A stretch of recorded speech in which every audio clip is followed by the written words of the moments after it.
एक फुटकरी ने मेरी पूरी ज़िंदगी बर्बाद करके रख दी। मुझे समझ में नहीं आ रहा था कि मैं नॉर्मल हूँ या नहीं, मैं पागल हूँ या फिर मेरा पति पागल है। मैं दिन भर डिप्रेशन का शिकार हुए जा रही थी क्योंकि मुझे समझ नहीं आ रहा था कि एक फिटकरी मेरी ज़िंदगी को एक नर्क बना के रख देगी। मेरा पति फिटकरी को इस तरीके से संभाल के रखता था जैसे कि वो कोई हीरे हो। उसको अपनी जान से भी ज़्यादा संभाल के रखता था। कहीं किचन में छुपा देता, कहीं अलमारी में रख देता। मेरा पति हर 5-5 मिनट में उस फिटकरी को आकर देखता था। कहीं फिटकरी खराब तो नहीं हो गई है, कहीं फिटकरी वेस्ट ना हो जाए, इसीलिए बार बार उसको देखा करता था। मैं अपने पति के इस हरकत से हैरान हो जाती और हैरानी से उनको देखती कि मेरा पति ये कौन सी हरकतें कर रहा है।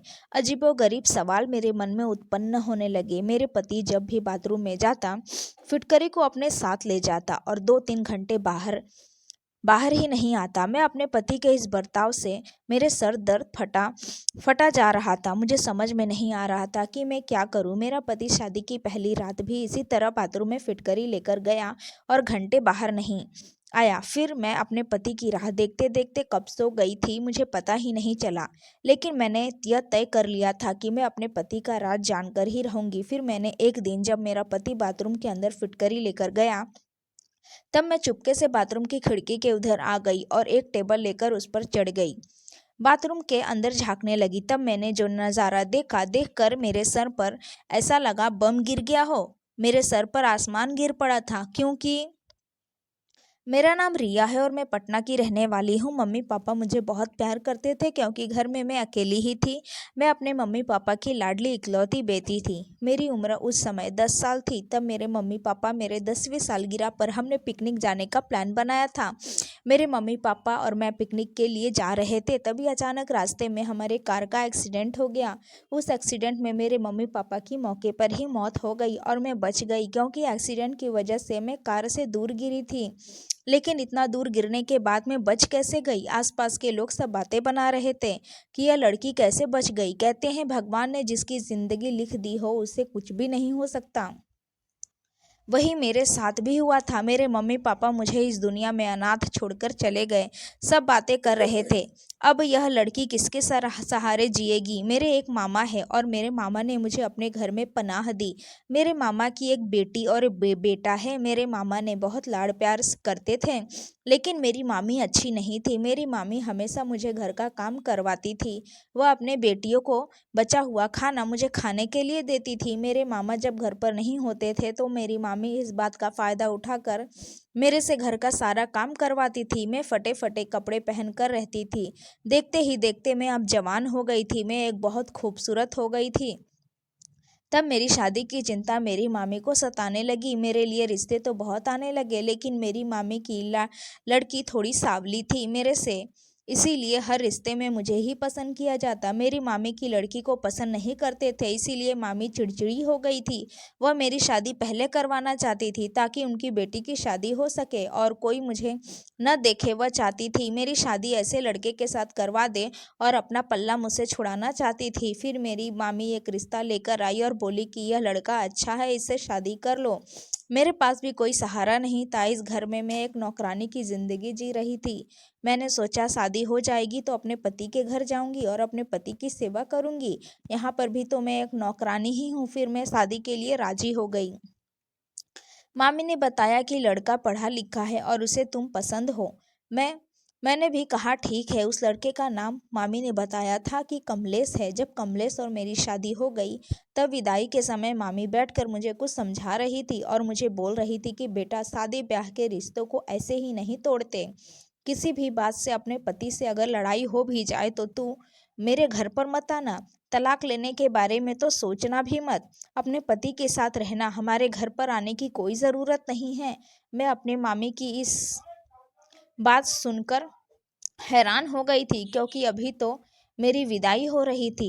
मामी तो तलाक तक पहुंच गई। फिर जब मैं अपने ससुराल गई, तब मेरी सास ने हमारी आरती उतारी और मुझे घर के अंदर आने के लिए बोली। मैं बाहर ही बैठी थी। शादी की सारी रस्में पूरी हुई। मैंने उस समय देखा कि मेरा पति अपने हाथ में कुछ सफ़ेद कलर का कुछ तो लिया था।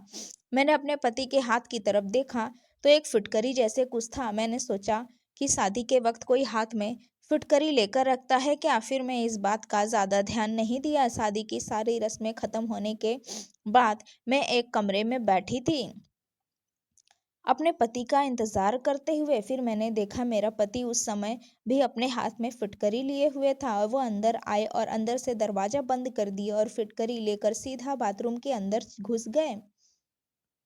मैं अपने पति के इस बिहेवियर से परेशान थी, हैरान हो गई थी कि कोई फिटकरी को लेकर बाथरूम में जाता है क्या। मैं अपने पति का इंतजार करते करते 3 घंटे तक लगभग इंतजार किया। जब मैंने देखा कि मेरा पति बाहर नहीं आया तब मैं सो गई। सुबह जब मेरी आंख खुली तो मेरा पति वापस बाथरूम से बाहर आ रहा था। मुझे लगा कि कहीं रात भर मेरा पति बाथरूम में तो नहीं गुजारा। यह सवाल मेरे दिमाग में घूम रहा था।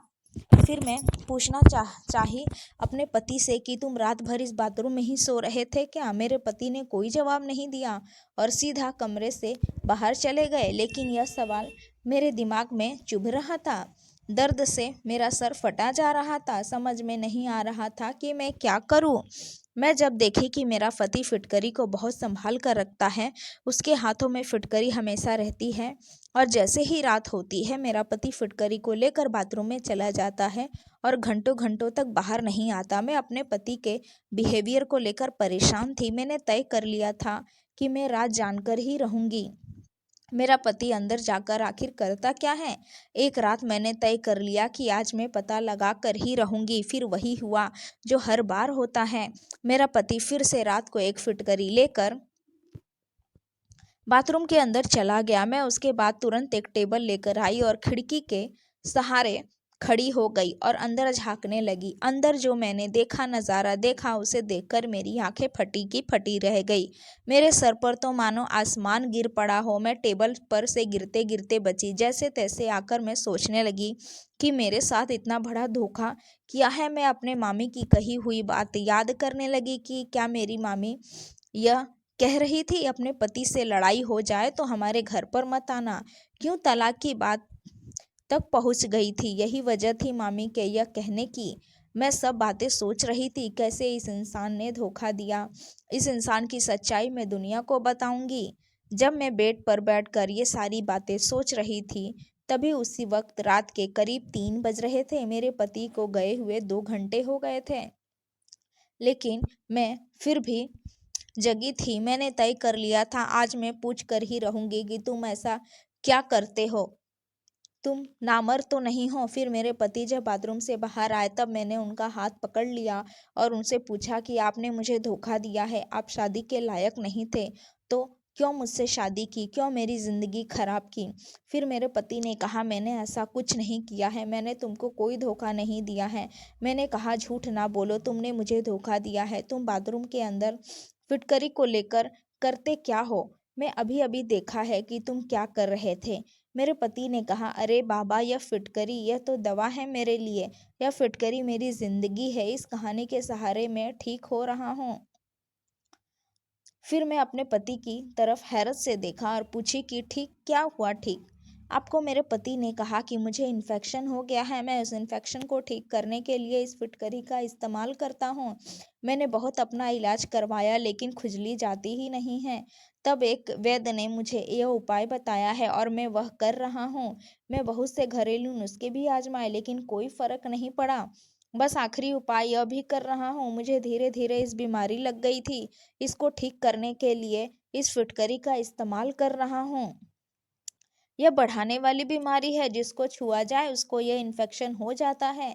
इसीलिए मैं तुमसे दूर रहता हूँ, मैं तुम्हारे करीब नहीं आता। इसीलिए मैं बाथरूम में चला जाता हूँ कि कहीं तुम यह न सोचो कि मैं तुम्हारे पास क्यों नहीं आ रहा हूँ। फिर मैंने कहा आप झूठ बोल रहे हैं। फिर मेरे पति ने कहा मैं झूठ नहीं बोल रहा हूँ, मैं नामर्द नहीं हूँ, बस मेरे को एक इन्फेक्शन हो गया है।